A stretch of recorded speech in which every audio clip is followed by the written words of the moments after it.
Have you ever pondered why Adolf Hitler, the man who orchestrated one of the darkest periods in history, wasn't eliminated by the Allies during World War II?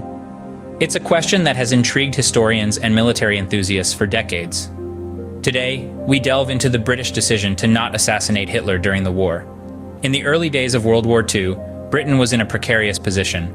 With the fall of France in 1940, the British Isles stood alone against the might of Hitler's Germany. It was a time of uncertainty, fear, and desperate measures. In this atmosphere, the British government established the Special Operations Executive, or the SOE. This organization, as then Prime Minister Winston Churchill instructed, was to set Europe ablaze through sabotage and subversion.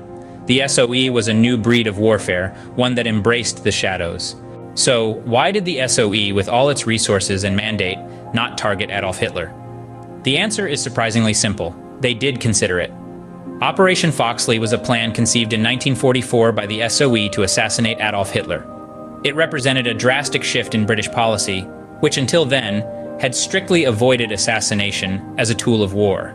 The plan was meticulously detailed, involving a sniper attack during Hitler's daily walk in his residence at Berghof. Yet Operation Foxley was never executed. The reasons for this are complex and multifaceted. Firstly, there was a fear of creating a martyr. Hitler, despite his atrocities, commanded considerable support in Germany. His assassination could have rallied the German public, creating a martyr and solidifying Nazi resolve. Secondly, there was uncertainty about Hitler's successor. By 1944, Hitler was making strategic blunders that were aiding the Allied cause.